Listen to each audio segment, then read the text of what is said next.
And so the human consciousness problem is just that. It's a problem. And don't try to say that it's an emergent property, because that's been explored and found wanting. So how do we get human consciousness? Even if you're a theistic evolutionist, human consciousness is more than the matter. It's more than the evolutionary process.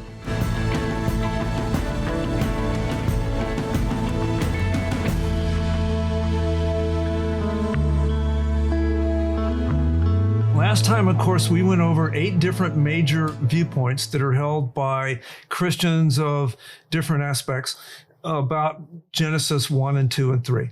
And so today what we want to do is to kind of give you some tools to evaluate those, to how you approach the text of Scripture and how you approach some of these science questions. So 2 or 3 points first. One is that, first of all, we as Christians oftentimes delve into science areas when we really don't know what we're talking about. And by that, I would say this. If the science is quite technical and it's quite deep and it's quite difficult because there's so much to it.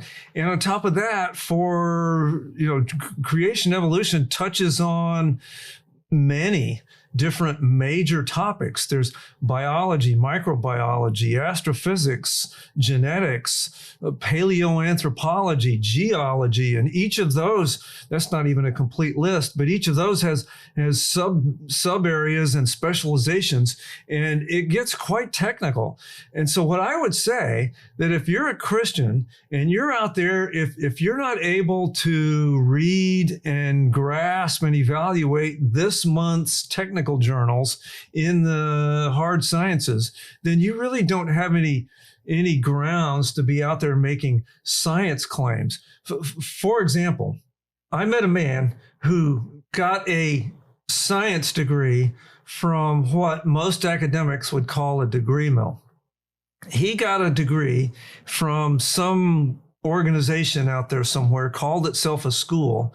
And his entire PhD consisted of, I asked him what books it was, but he said, I read 6 books. And 6 books is not even a class in most real PhD programs. But these were all, he told me the names of the books. They were just popular level apologetics books. And he had trouble with some of those. But he wrote 6 10-page book reviews. And that was the sum total of his PhD. Now that's laughable by most technical science standards. And this man is out there today.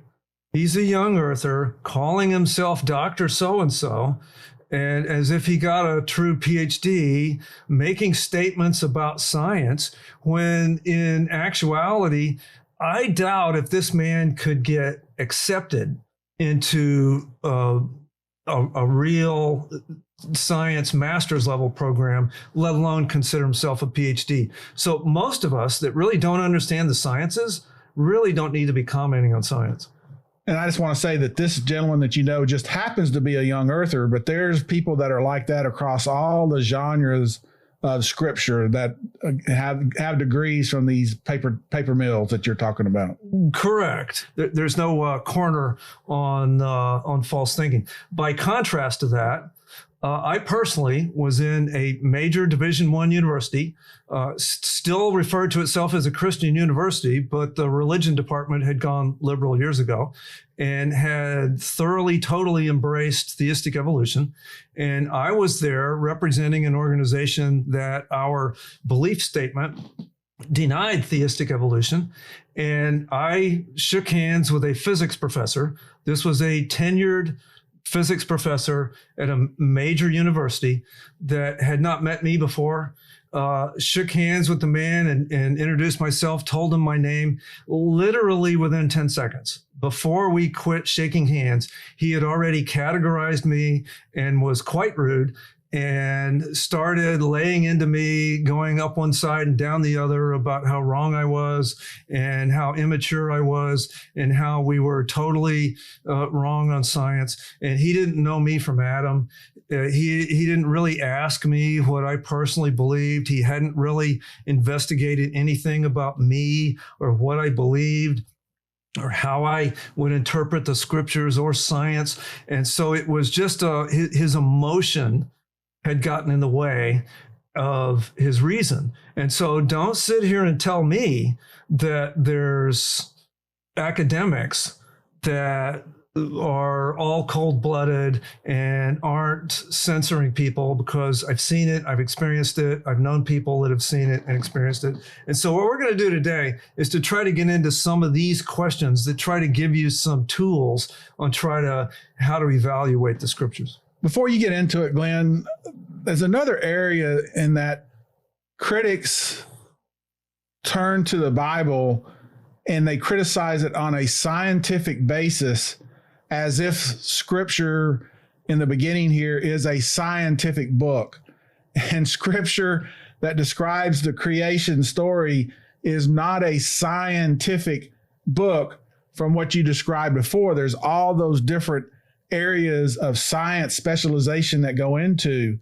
And so Christians try and go and defend it on a scientific basis. I'm using air quotes for our listeners, when it's not describing scientific things. Now, that said, that doesn't mean that when scripture says God created man, that the complications of DNA that is over 1 billion characters long doesn't mean that didn't happen at that time. But scripture doesn't describe that. It doesn't need to describe it. The purpose of it is to describe that God created man, created the universe, the world, created all the creatures. And that's what I'm saying. It's not a science book to go into those details, but outside people, non-believers, try and criticize it based on that. And you have Christians that get trapped into trying to defend it on that basis when there's really not something that it was designed for that way. Correct. And I would agree. And Steve, you and I did a special session, a whole session on the Bible and science. And we did it when we were going through the book of Joshua. And I believe it was when we got to about chapter 10, there's a passage in there where it says the sun stood still. And so we slowed down for at least one session and talked about that, because again, the sun doesn't stand still. The sun is still and the earth moves around it. And of course, all the astrophysicists, and we talked about that, and Galileo. And so what does the Bible mean when it says things like the sun stood still or sunrise and sunset? And we talked about some of those things. So I'd just refer our listeners to that program. So what I want to do for the rest of this time is to get two major categories. One is for people that are following the modern blowing winds of science, namely evolution. And we're going to have just some questions. And we're not going to purport to answer these. These are just questions that I think are legitimate questions that present some significant issues that would have to be answered. And so the first one is for evolutionists, and the next one is for creationists, because there's some legitimate questions for creationists that they have to deal with as well. So we're going to have those two categories. Again, as we go through these, we're not going to purport to give like an answer for any of these, because they're just hard questions. And I think that we need to deal with these as we go. So the first batch are for evolutionists. Some of these are for just purely naturalistic evolutionists, and some of them would apply to theistic evolutionists as well. So number one, if evolution is true, even theistic evolution, then why have human capabilities extended so far above survival? Human capabilities are way beyond the ability of just survival.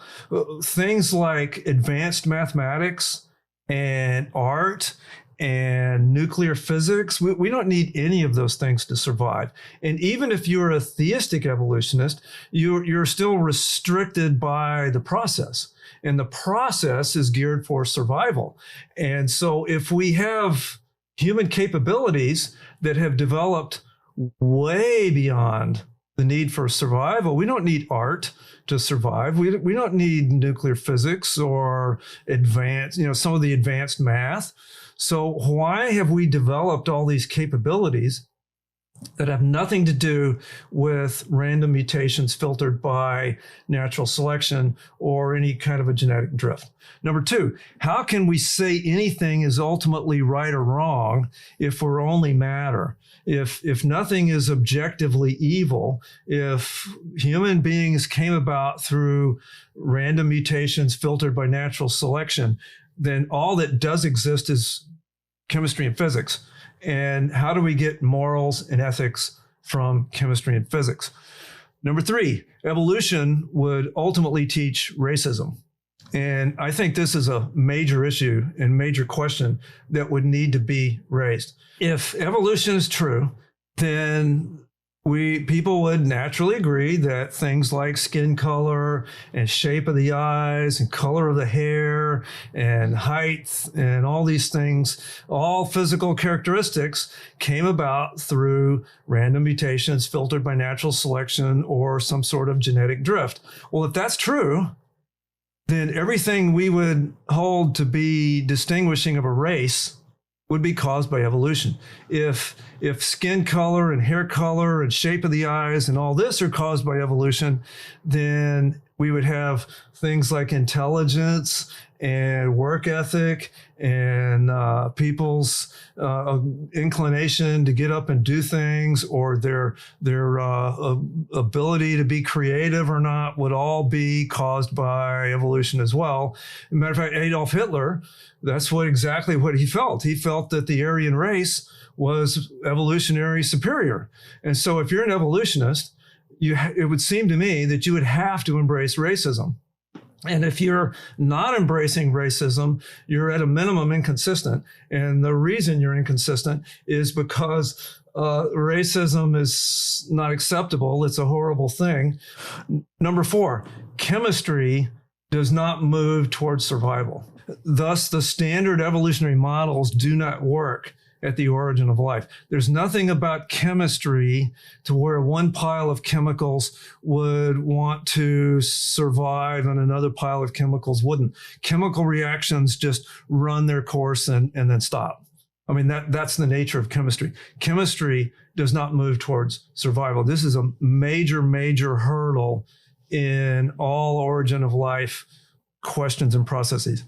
Number five, material causes are not a sufficient explanation for information. Material causes are an insufficient explanation for information. Steve, you alluded to the DNA molecule. The data we have today says DNA molecule has 3 billion bits of information.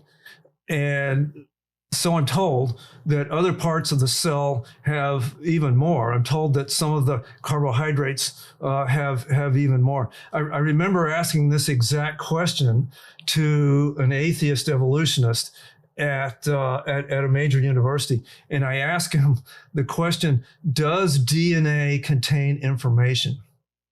And his response was, well, it's sort of information. I've also heard computer scientists that have described DNA as a source code in those terms, which by de facto means they contain information. And some of these computer scientists that agree with that, they're not believers. So they recognize that the DNA is so complex and there's so much information in there that carries who we are, our personalities, our eyes, skin color, all of that information that's in there. I don't see how this person was saying, well, there's some information in there. I mean, it's the complete information for that person. Well, his response was it was sort of information. And the reason why he fudged, he was very astute atheist.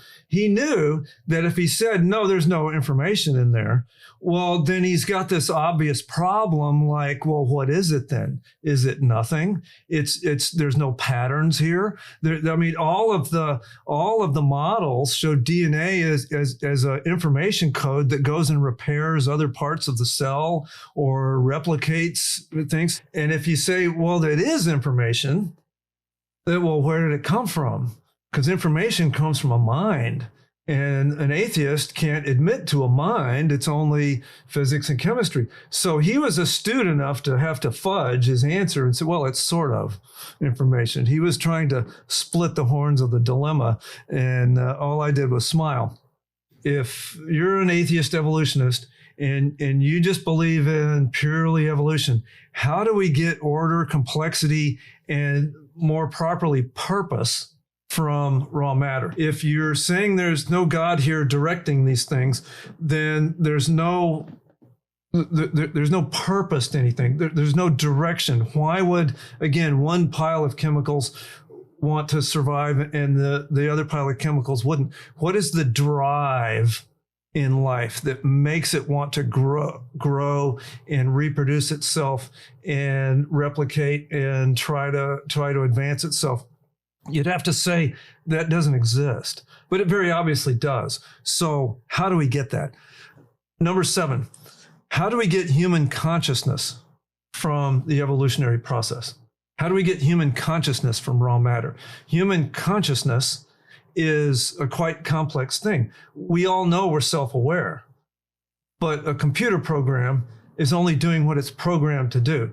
It's not truly self-aware.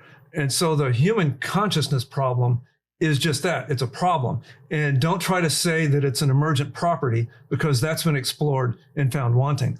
So how do we get human consciousness? Even if you're a theistic evolutionist, human consciousness is more than the matter. It's more than the evolutionary process.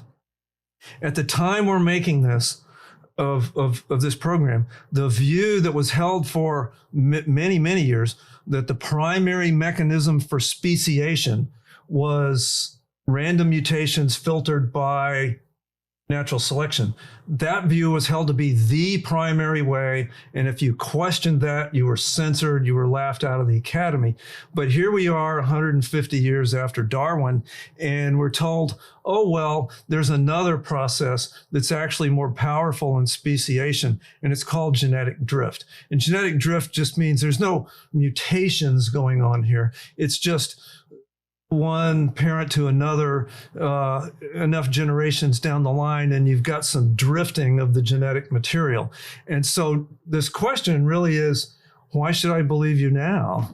If 40, 50 years ago, we were laughed out of the academy for even suggesting or even raising the question that there might be an insufficiency in random mutations filtered by natural selection, then one, why should I believe you now? Why should I be so dogmatic about it? And why should I bend to your censorship in not allowing cold, rational discussion of these things? And isn't it true, Glenn, that scientists have moved on from the Darwinian theory to this genetic drift type of look, but yet we have internet keyboard warriors that are out there still debating evolution as if it's something that is still a thing, whenever science, saying you got to believe in the science, whenever scientists have moved on from that. It's still a factor, but it's not the primary factor. And what you said is exactly true. We have both atheist scientists and Christian creationists that are still arguing these arguments from 80 years ago, when the biologists have moved on and are no longer even claiming that the same things that we were arguing about a generation ago are still the primary movers. Why is there so much emotion and censorship in the field of evolutionary biology when it doesn't exist in other fields of science. If you're questioning a technical aspect of astrophysics or some point in some field of science, then nobody gets real excited about it. It doesn't make the press. But if you stand up and say, well, I'm a scientist and a creationist, then you've jeopardized your career. Why is there so much censorship in that? Well, it becomes quite obvious. It's because people don't want to allow God's divine foot in the door. People don't want to answer to a God. So they push God out because of personal ethical reasons and personal emotional reasons. Next one.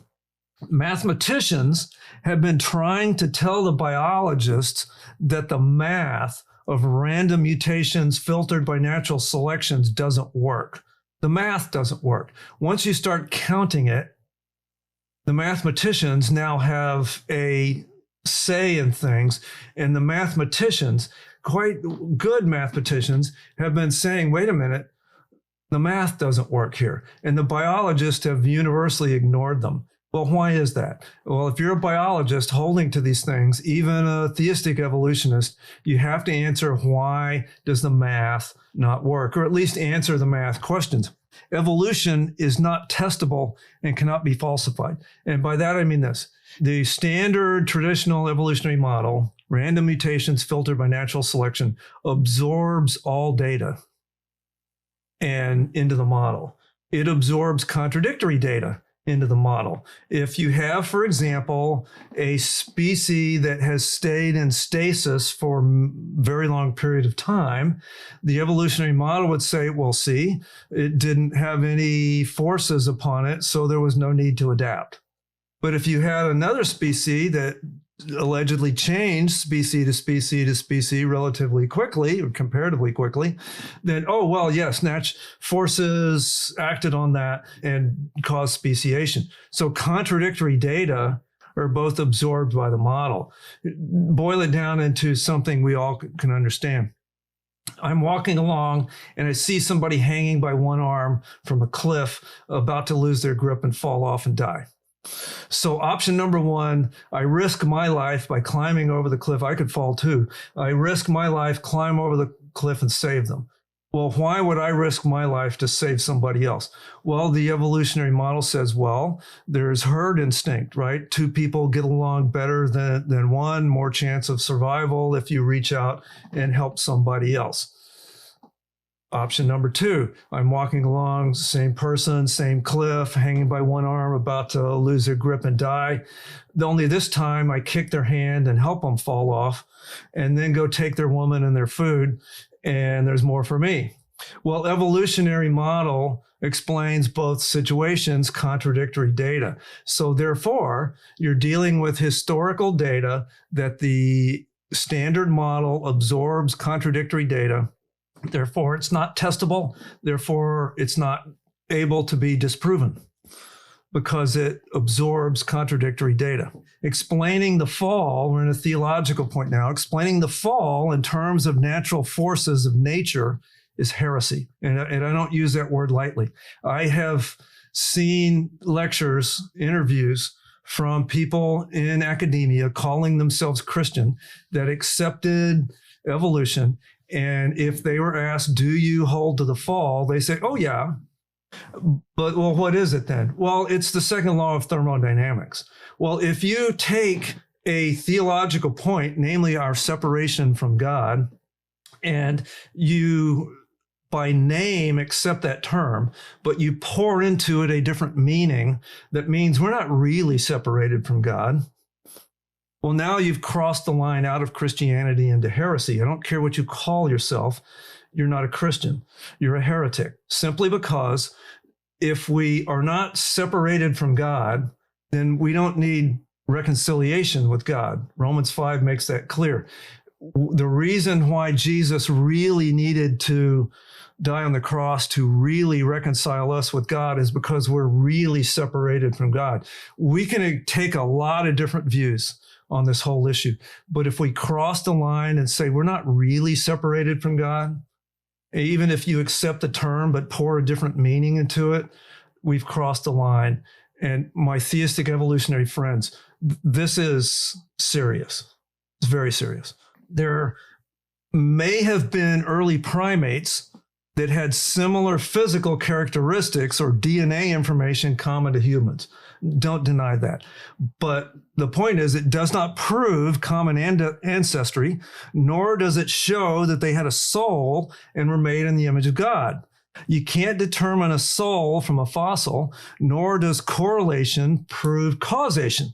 So therefore, they could have had a similar designer, which could have been the case, which is most probably the case. Last question, hard question for evolutionists is, traditional evolution, by definition, is a natural process. Saying it was guided by an intelligence is a category error. It's like saying, what does yellow smell like? Or what is the sound of blue? Well, that's a category mistake. So evolution, by definition, is a natural process. Saying it was a guided natural process is an incoherent statement. It can't be both. It's either a natural process or it's a guided process, but you have to come up with something better than a guided natural process, because those are contradictions in terms. That's our list of questions. There may be answers to these things, but I'm saying you have to wrestle with this. These are significant questions, and they're severe questions, and they're not easy. And this is why, if you were with us in the last session, this is why people, good, well-meaning Christians came up with at least 8 major categories of how we view Genesis, with several subcategories in each. And it's hard. And so again, our point is we need to have more charity amongst Christian brothers, because these questions are hard. And it's always good to have a discussion without getting emotional about it. If you can't have a discussion, you can't work through these questions. People need to be challenged on them. And when the answer and response comes back, the people that are challenging need to listen to what they're saying and not just be hard-headed and stubborn and not acknowledge that the response back has some merit to it. That was our list of questions for our friends, the evolutionists. We've got an equally difficult list of questions for creationists. So our creationists don't get off the hook either. There's some difficult issues that have to be answered with the Bible, and we'll get into that next time. And so those of you that again think this is easy, then come back next time and you'll see that there's even more issues that we have to reason through. Thank you so much for watching and listening. May God bless you.